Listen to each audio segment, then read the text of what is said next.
Doctor Harish Sharma sir, please come on stage. और sir का एक बहुत अच्छा नॉलेज इस बात के लिए, प्रैक्टिकल नॉलेज है कि बच्चे वास्तव में क्या सोचते हैं और पेरेंट्स उनको कैसे लेके चलते हैं। तो आप सर से सुनिएगा। हम होंगे कामयाब एक दिन। ये जो सॉन्ग आपने सुना, कामयाबी के लिए, सफलता के लिए क्या क्या इंग्रेडिएंट्स चाहिए होते हैं। अगर किसी इंसान को सफल बनना हो या वो पाना हो जो वो चाहता है, तो उसको क्या क्या चीजों का ध्यान रखना पड़ता है। इस सेशंस के अंदर आपको वो बातें सुनने को मिलेंगी, समझने को मिलेंगी जो शायद आपके लिए नई हो, और अगर अभी घर जाकर आपने उनको इम्प्लीमेंट करना शुरू किया, तो फिर कामयाबी के लिए आप चाहें तो मुझसे राइटिंग में सिग्नेचर करवा सकते हैं। दुनिया की कोई भी ताकत फिर आपके आगे खड़ी नहीं हो सकती। तो अंडरस्टैंड क्या करना होता है कि जब हमें सक्सेस चाहिए होती है, तो कहते हैं ऑलवेज फॉलो योर हार्ट, हमेशा दिल की सुनो, but do not forget to take your brain with you. Brain को घर छोड़ के मत जाओ, उसको भी साथ रखो। तो जो इंसान दिल की सुनता है और दिमाग भी उसके साथ रहता है, उसको हमेशा सफलता मिलती है। तो दिमाग को लेकर आप कितना जानते हैं, दिमाग को लेकर कितना अंडरस्टैंड करते हैं, क्योंकि पढ़ाई तो आपको ब्रेन से ही करनी है। और सफलता जो एंजॉय करेगा वो हार्ट करता है। फीलिंग्स, खुशियां हृदय में होती हैं, और ब्रेन की बहुत सारी मेहनत होती है। तो ब्रेन को समझने के लिए आप देखें कि इंसान का जो ब्रेन है उसकी यात्रा कहाँ से शुरू हुई। We started from hunter age. Hunter age से शुरू हुए, हजारों साल की ट्रेवलिंग करते करते एग्रीकल्चर, इंडस्ट्रियल, आईटी, नॉलेज, और अभी at present we are in wisdom age. इस विजडम एज में हम हैं। तो क्या बदला? क्या पहले लोगों के चार हाथ होते थे जो घट के दो रह गए, या पहले कुछ और था जो बदल गया? एक्चुअली ये जो हंटर एज से विजडम एज की जो यात्रा है ब्रेन की, इसके अंदर जितने भी चेंजेस आए हैं वो सारे प्री फ्रंटल कॉर्टेक्स में ही आए हैं। पहले भी आपकी आंखें जितना देखती थी अभी भी वही है, पहले अभी भी दो ही कान है, अभी भी टेस्ट बर्ड वैसे ही काम करती हैं। तो प्री फ्रंटल कॉर्टेक्स जो यहाँ पर फिफ्थ लोब होता है, सारे चेंजेस उसके अंदर ही आते हैं। इस प्री फ्रंटल कॉर्टेक्स को अगर बहुत ही ज्यादा नॉलेज लेनी हो तो मेरा ये वीडियो आप देख सकते हैं, एलन के ही प्लेटफॉर्म पर है, 1 घंटे का है। इसका नाम है meet your CEO, chief executive officer, the prefrontal cortex. So ये जो हमारा प्री फ्रंटल कॉर्टेक्स है, या जो ह्यूमन ब्रेन होता है, इसकी बहुत सारी अमेजिंग चीजें हैं, जिसमें से एक सबसे खास बात ये होती है कि टाइम को लेकर ये बहुत सेंसिटिव होता है। ये आपका दुश्मन भी है और ये आपका दोस्त भी है। तो समय को लेकर आप हमेशा दो काम करते हैं, either you invest your time और you spend your time. 24 hours के साथ आप तीसरा कुछ कर नहीं पाएंगे, या तो समय को इन्वेस्ट करेंगे या फिर उसको स्पेंड करेंगे। तो ऐसे ही ह्यूमन ब्रेन के दो बिहेवियर होते हैं। जब भी आप टाइम को इन्वेस्ट करते हैं, यही आपका दिमाग आपका दोस्त बन जाता है, प्री फ्रंटल कॉर्टेक्स, और आपको वो लाके दे देगा, आपके कदमों में रख देगा जो आपको चाहिए। और अगर आप टाइम को स्पेंड करेंगे तो ये आपका दुश्मन है। तो जब ये आपका दुश्मन हो जाता है, तो उस वक्त आपके अंदर कौन कौन सी हैबिट डेवलप हो जाती हैं, कौन सी आदतें आपके अंदर आ जाती हैं, जिससे आपको ये पता चल जाए कि मैं टाइम को स्पेंड करता हूं, इन्वेस्ट नहीं करता। तो these are few habits. No कहने की आदत नहीं होती आपको, यू आर ऑलवेज यस। आप कोई भी काम अपना पढ़ाई वढ़ाई का कर रहे हैं, अचानक दोस्त की कॉल आ गई, चल रहा है खेलने, ओके। आपको नो कहना ही नहीं आता कि अभी at present I am doing some important things. आपके मम्मी पापा आपको किसी भी चीज के लिए बोलते हैं, तो उस वक्त आपको अंडरस्टैंड करना होता है कि क्या करना है। दूसरा, आपको क्रॉनिक टुमारो सिंड्रोम जो आजकल बहुत ज्यादा चलता जा रहा है, ये हो जाता है समय के चक्कर में। आप कल करूंगा, परसों करूंगा, शाम को करूंगा, जो इंपॉर्टेंट चीजें होती हैं वो टालने लगते हैं। तो ये कोई आपकी कोई बुरी हैबिट नहीं है, ये एक ऐसा पैटर्न बन जाता है जो फिर आपको कहाँ ले जाता है, सफलता से दूर। सफलता से दूर ले जाएगा तो ऑफ कोर्स स्ट्रगल बढ़ जाएंगे, मेहनत बढ़ जाएगी। तो जो मेहनत करेंगे उसका रिजल्ट नहीं आएगा। तो अंडरस्टैंड कीजिए, जब बच्चा जन्म लेता है तो उसके ब्रेन को कंट्रोल करने के लिए उसके मम्मी डैडी होते हैं, टीचर्स होते हैं, एजुकेशन सिस्टम है, जो धीरे धीरे हम उसको सिखाते हैं मैनेज और कंट्रोल करके, ये करना वो नहीं करना। परंतु जब बच्चा 12-13 साल का हो जाए, तब उसका जो कंट्रोल और मैनेज है वो उसके हाथ में देने की कोशिश करनी चाहिए। This point I am just talking about the parents. जैसे एक 4th स्टैंडर्ड के बच्चे को सुबह उठाने के लिए उसकी मम्मा होती है, मम्मा उठाएगी तो बच्चा उठेगा, नहीं उठाएगी तो सोता रह जाएगा, क्योंकि वो सारे कामों को कंट्रोल करती है उसके दिन भर के शेड्यूल्स को। जब बच्चा 6th 7th स्टैंडर्ड में आने लगे, क्योंकि ये कंट्रोल और मैनेज करने वाला जो सेल्फ कंट्रोल और सेल्फ मैनेज है, ये 1 से 1.5 साल ले लेता है, तब बच्चे को सुबह उठाने से लेकर और छोटे छोटे काम मम्मी डैडी को बच्चे के हवाले कर देने चाहिए। फेल होगा ऑफ कोर्स, कई बार स्कूल बस भी छूटेगी, कई बार कुछ और भी गड़बड़ होगी, बट उसको खुद करने दो। क्योंकि प्री फ्रंटल में जब तक जब उसका जो एक्टिवेशंस नहीं होगा न्यूरॉन्स का, वो कैसे सीखेगा? नहीं तो क्या होगा, 12th का बच्चा है, अपने आप खुद उठ भी नहीं सकता, मम्मा नहीं है तो फिर घड़ी के जो क्लॉक है उसके पीछे लग जाएगा, तो डिपेंडेंट पर्सनालिटी डिसऑर्डर का शिकार हो जाएगा और बहुत सारी बातों में डिपेंड रहेगा बड़ों के ऊपर, और यही प्री फ्रंटल कॉर्टेक्स फिर आपकी ट्रांसफॉर्मेशन के लिए गड़बड़ करता है। दूसरी चीज आपको क्या समझनी है, ब्रेन पीपीटी सिस्टम फॉलो करता है। जब भी आप कोई नई चीज सीखते हैं, कुछ भी whatever you are learning, आप फिजिक्स केमिस्ट्री बायो से सब्जेक्ट से लेकर आप किसी फिजिकल एक्टिविटी की लर्निंग पे भी आ सकते हो। Let's say you are learning how to drive a car, car कैसे चलानी है, तो आप जब कार चलाते हैं तो पहले दिन ड्राइविंग सीट पे बैठते हैं, परफॉर्मेंस के टाइम भी वहीं बैठेंगे, डिग्गी में नहीं चले जाएंगे। आपको स्विमिंग सीखनी है तो पहले दिन से स्विमिंग पूल में, परफॉर्मेंस के टाइम पे भी वहीं पर। तो जब आप एग्जाम देने जाते हैं तब आपको मिलती है बैठने के लिए एक चेयर और साथ में एक टेबल होती है जहां बैठकर आप अपना एग्जाम परफॉर्म करते हैं। पर आप उसकी प्रिपरेशन कैसे कर रहे थे? बिस्तर पर लेटकर, सोफे पर रिक्लाइन होकर। तो क्या होता है, अगर at the time of learning पहला पी पोजीशन ऑफ बॉडी जो है लर्निंग के टाइम पे, परफॉर्मेंस में भी वही होनी चाहिए। अगर इन दोनों में चेंजेस आ गया तो ब्रेन 30 to 35% तक डेटा ब्लॉक कर देता है। This is called anxiety during exam. आप एग्जामिनेशन हॉल में ही भूल जाओगे, आपको लगेगा अभी तक तो याद था, सब भूल गया, और फिर एग्जामिनेशन फोबिया होने लगेगा आपको, क्योंकि आपने जो उसका ए पार्ट था लर्निंग का, वो उसमें आपकी बॉडी कुछ और थी और एग्जाम में कुछ और है। कितने ऐसे बच्चे हैं, ऑनेस्टली हाथ खड़ा करके बताओ, जिनके माँ बाप उनको ये इंडिकेशन देते हैं कि बेटा लेट कर नहीं, बैठकर पढ़ा करो? है कोई ऐसा बच्चा? सो यू कैन अंडरस्टैंड कि शायद आपकी मम्मी डैडी को साइंस ना पता हो, but they are always right. So अब दूसरा पी कहता है प्लेस। बदल बदल के, जगह बदल बदल के भी पढ़ाई नहीं करनी चाहिए। अगर आपको मैक्सिमम आउटपुट चाहिए अपने ब्रेन से तो एक फिक्स जगह बनाओ, वहीं बैठ के पढ़ो।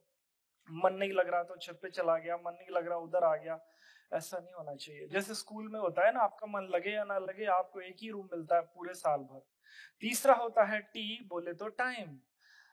जब भी आपका कोई परफॉर्मेंस का टाइम आपको पता चल जाए 60-70 दिन पहले, 100 दिन पहले, तो उस वक्त की वैल्यू करो। फॉर एन एग्जाम्पल, अगर आपका एग्जाम 2 से 5 के बीच में होगा तो बिफोर 100 डेज वो 2 से 5 को बहुत सीरियसली लो। उसमें सोना नहीं है आपको, otherwise practice makes man perfect. सोने की आदत डल जाएगी। ब्रेन को नहीं पता कि एग्जाम है, तो ब्रेन तो उसी की प्रैक्टिस करेगा जो आप 21 दिन तक लगातार रोज करते हो, उसी में परफेक्शन देगा। तो इसीलिए जब एग्जाम का जो टाइम होता है, उसका पता चलने पर आपको वही प्रैक्टिस करनी है जो आप एग्जाम पे करोगे। ब्रेन की अगली बात यह है कि ब्रेन इमेजिनेशन और रियलिटी में डिफरेंस नहीं कर सकता, किसी का भी नहीं कर सकता, कभी भी नहीं कर सकता। इसी बात की को बेस बनाकर ही तो मूवीज बनती हैं। हॉरर मूवी को देखकर आपका ब्रेन कैसे डर जाता है, जबकि पर्दे पे तो कुछ है भी नहीं। कौन सा ऐसा भूत या वो कुछ निकल कर आ जाएगा? आपके इमोशंस चेंज कर देता है वो पर्दा, क्योंकि ब्रेन भूल जाता है। जैसे मैं वर्चुअल हूं या रियल हूं, एग्जैक्टली आपके ब्रेन को नहीं पता। तो ये मेरी बात को हम साबित कैसे करेंगे, इसका क्या एविडेंस है मेरे पास? तो मैं आपको एक प्रैक्टिकल करा के देखता हूं, so that you can better understand what do I mean to say. तो चलो, रीढ़ की हड्डी सीधी करके बैठो, कुछ 1 मिनट के लिए बैकबोन को अपने दम पर, यानी कि आपकी चेयर की जो बैक है वो आपकी बैकबोन से टच नहीं होनी चाहिए, इतना स्ट्रेट बैठना है आपको। मास्क लगे हुए हैं तो थोड़ा सा नाक को फ्री करो, क्योंकि आपके ब्रेन को बहुत ज्यादा ऑक्सीजन लेनी है अभी। Close your eyes, follow my instruction, और लंबी गहरी सांस लो 4 या 5, ताकि आपके ब्रेन को उतनी रिक्वायर्ड ऑक्सीजन मिल जाए जितनी चाहिए इस एक्सपेरिमेंट के लिए। Take breath from your nose, out from your mouth. नाक से सांस लो, मुंह से बाहर करो। With every breath feel relax, cool and happy. With every breath feel relax and cool happy. जो भी इस डेमोन्स्ट्रेशन में पार्टिसिपेट करना चाहते हैं वो अपनी आंखों को शील शट बंद रखें, और जो नहीं चाहते उनकी चॉइस है। अब अपने अपने घरों को लौट जाएं। इमेजिनेशन में विजुलाइज करो कि आप अपने घर के सामने खड़े हुए हो। आंखें बंद करके विजुलाइज करो। माथे पर बिंदी लगाने वाली जगह पर देखो आपका घर, जिसके मेन गेट के सामने आप खड़े हो। ध्यान से देखो उसका कलर कैसा है। Now go inside your home. अपने घर के अंदर जाओ और उस फेवरेट रूम में चले जाओ जो आपको बहुत पसंद है। Go in to that room which you like very most. और अब जाकर अपनी फेवरेट पोजीशन में बैठ जाइए, वो पोजीशन जो आपको अच्छी लगती है, वट एवर इज। अब आप बैठे हैं अपने फेवरेट रूम में और आपके सामने रखी हुई है एक टेबल और उस पर पड़ी है प्लेट। व्हाइट कलर की प्लेट है, में कुछ फ्लावर्स बने हुए हैं और उसी प्लेट में पड़ा हुआ है एक नींबू। लेमन है येलो कलर, और आपने उल्टे हाथ से उसको उठाया। काफी सॉफ्ट है और ठंडा सा नींबू है। आप महसूस कर रहे हो उसके ठंडेपन को। अब सीधे हाथ से सामने पड़ा हुआ चाकू लिया, नींबू के 2 टुकड़े कर दिए। चाकू की नोक से नींबू के सारे बीज बाहर निकाले। सामने एक छोटी कटोरी में रखा हुआ काला मसाले वाला नमक नींबू पर लगा दिया। और अब मुंह को ऊपर उठाया, मुंह खोला, जबान बाहर निकाली और आधा नींबू जबान पर निचोड़ दिया। खट्टा तीखा मसाले वाला नींबू का स्वाद आपकी जबान से टकराया, गर्दन तक नीचे तक गया, आपके पूरे शरीर में सिरहन दौड़ गई। अब आप बाकी के जूस को चूस चूस कर कंज्यूम करते चले जा रहे हो। स्टॉप, ओपन योर आईज, आंखें खोलिए। और अब मुझे हाथ खड़ा करके बताइए कितने ऐसे हॉल में बच्चे हैं, बड़े हैं, जिनके मुंह में सलाइवा बनने का प्रोसेस ऑलमोस्ट स्टार्ट हो चुका था। चाहे एक ही ड्रॉप बनी हो। आगे वाले घूम के पीछे देख लो। Yes, what is that? Imagination में है 2 चीजें, नींबू और घर। रियलिटी में आप यहाँ बैठे हो और रियलिटी में है आपकी सलाइवा, जिसको लेकर आप इग्नोर नहीं कर सकते। ये नहीं कह सकते ये झूठ है। नींबू झूठ हो सकता है, आपकी लार झूठ नहीं होती। ये क्या हुआ? मेरे सोचने से अगर मेरे मुंह में पानी आ सकता है तो फिर क्या हो सकता है? What is this science? और ये साइंस मेरी सफलता से डायरेक्ट कैसे जुड़ी हुई है, इस बात को अंडरस्टैंड करने की कोशिश करते हैं।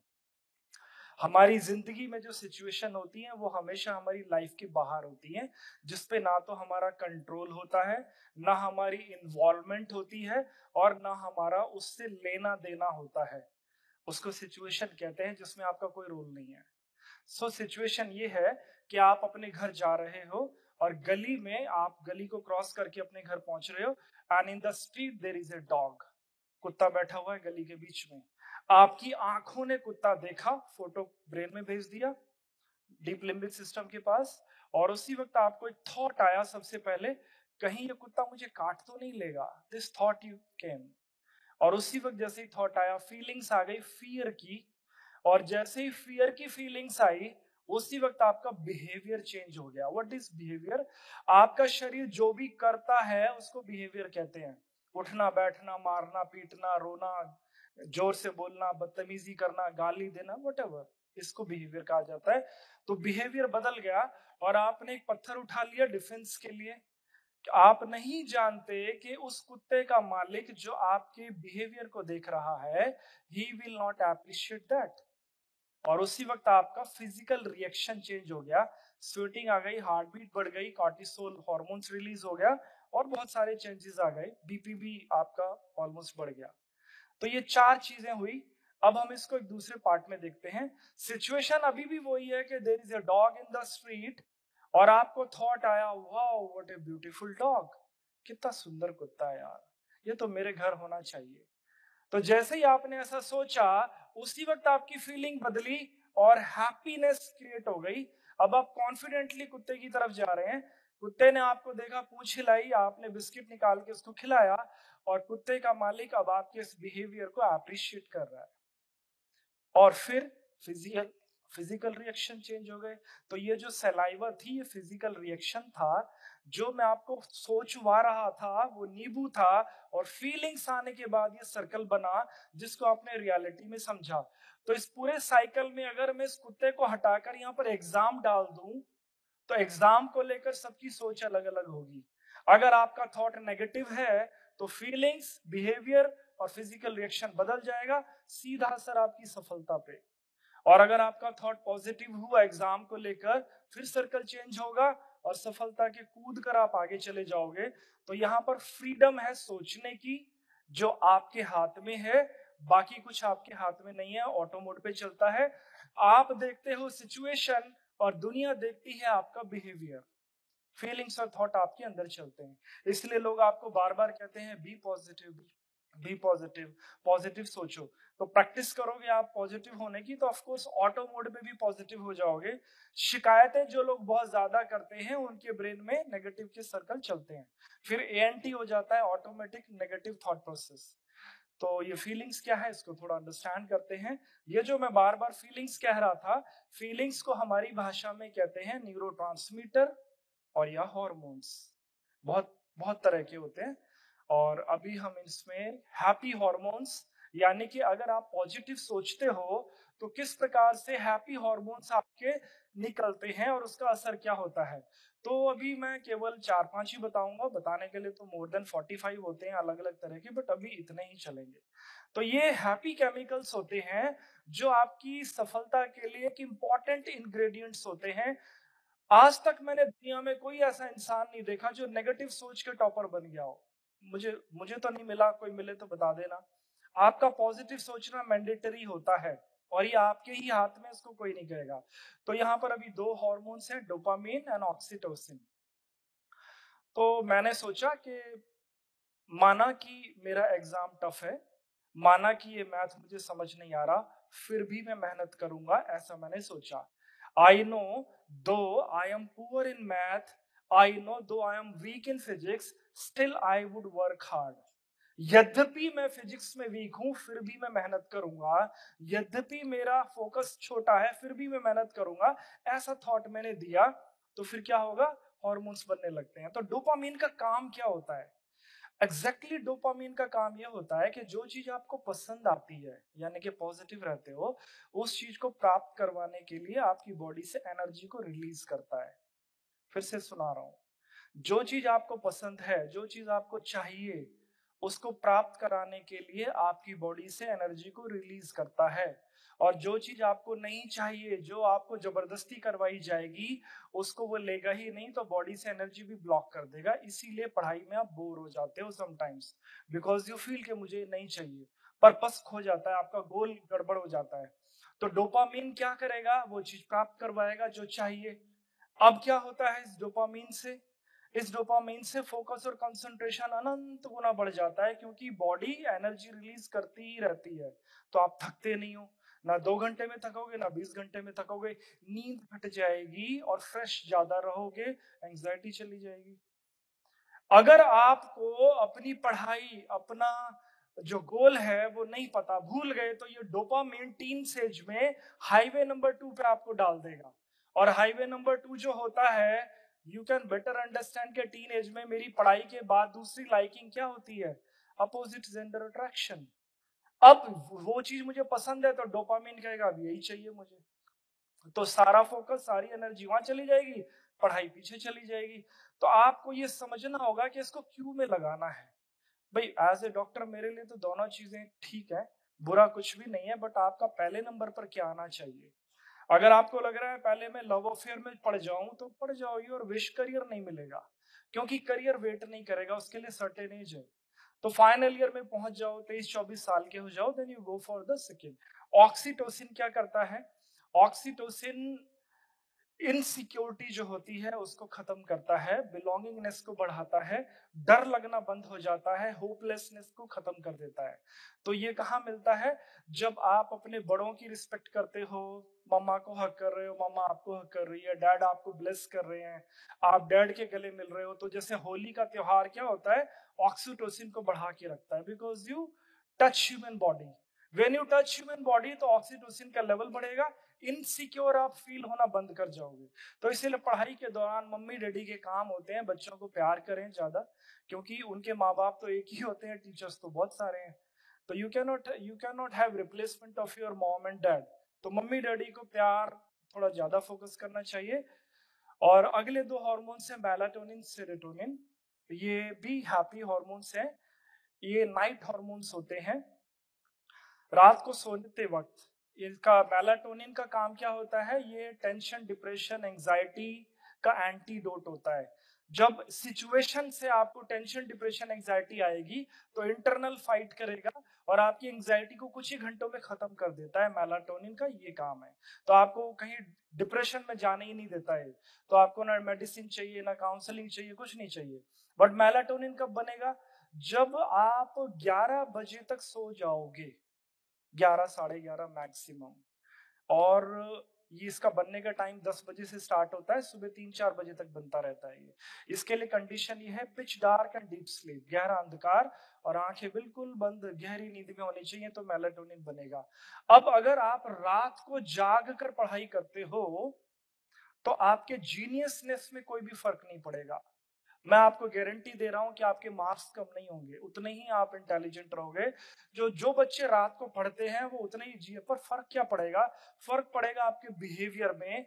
आप पहले से ज्यादा बदतमीज हो जाओगे, माँ बाप पे ज्यादा चिल्लाने लग जाओगे, आपका शॉर्ट टेम्पर्डनेस बढ़ जाएगा और आपको चीजें बहुत नेगेटिविटी की तरफ जाओगे, बिकॉज आपकी एंजाइटी आपके काबू में नहीं है। बिहेवियर बदल जाएगा, परंतु ब्रेन का पढ़ने वाला पार्ट पे फर्क नहीं पड़ेगा। सेरोटोनिन का काम होता है आपको, ये एंगर का एंटीडोट होता है। बहुत गुस्सा जब आता हो तो आपको जल्दी उठना शुरू करना चाहिए। ठंडे पानी से नहाने वाले बच्चों का सेरोटोनिन बहुत जल्दी शूट होके हाई पर जाता है। गर्म पानी से नहीं नहाना चाहिए और एटलीस्ट रोज नहाना चाहिए। राइट? हाँ, ठंडे पानी से रोज नहाओगे तो कोई ऐसी मुसीबत नहीं आ जाएगी, but you can do it. तो ये आपको ध्यान रखना है। टाइम पे सोना, टाइम पे जगने से ये दोनों ठीक होते हैं। फिर है फिनाइलेथाइलोमिन। फिनाइलेथाइलोमिन नाम का हार्मोन्स आपको कॉन्फिडेंस देता है कोई चीज करने का, आपको रिस्क लेने देगा, आप उस चीज को कर पाओगे, डर नहीं लगेगा। तो इसके लिए क्या करना होगा? यू नो वेरी वेल कि जब हम बैठते हैं तो हमारा हार्ट 72 बीट्स पे ही धड़कता रहता है। तो फिनाइलेथाइलोमिन के लिए हार्ट की बीट 130-140 होनी चाहिए। तो इसके लिए क्या करना चाहिए? अभी मेरा ये प्रीफ्रंटल लोब है जो सबसे इंपॉर्टेंट ब्रेन है और ये 5th ब्रेन है। तो मेरा हार्ट ग्रेविटी के अगेंस्ट में ब्लड को पीछे से यहाँ भेजेगा। तो पहले ऑक्सीपिटल लोब में ब्लड जाता है, ट्रेवल करता हुआ फिर इधर आएगा। तो अगर यहाँ पे ब्लड फ्लो डाउन हो जाए तो आप पढ़ाई में बोर होने लग जाते हो, आपका मन ही नहीं करेगा किसी भी चीज में।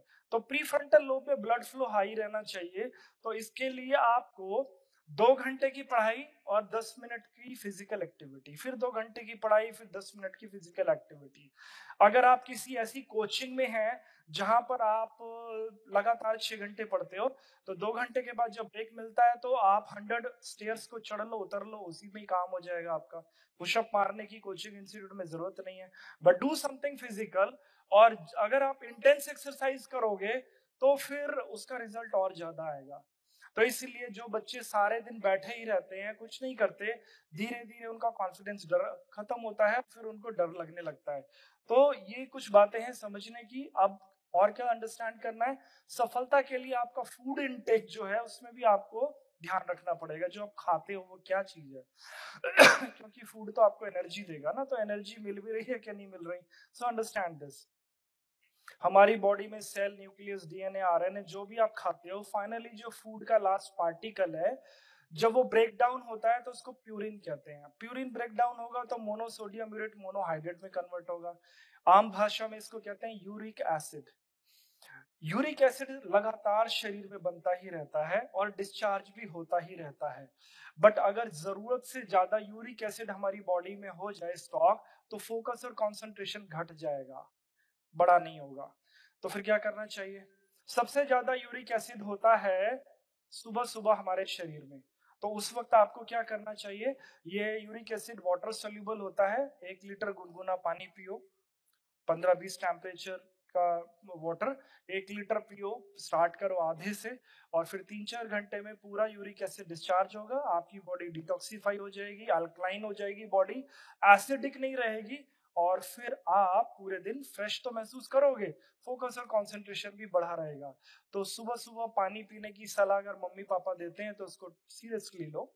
आपके मम्मी पापा बहुत अच्छी बातें बताते हैं, बट साइंटिफिक आपको बता नहीं पाते, इसलिए आपका ब्रेन उसको फॉलो नहीं करता।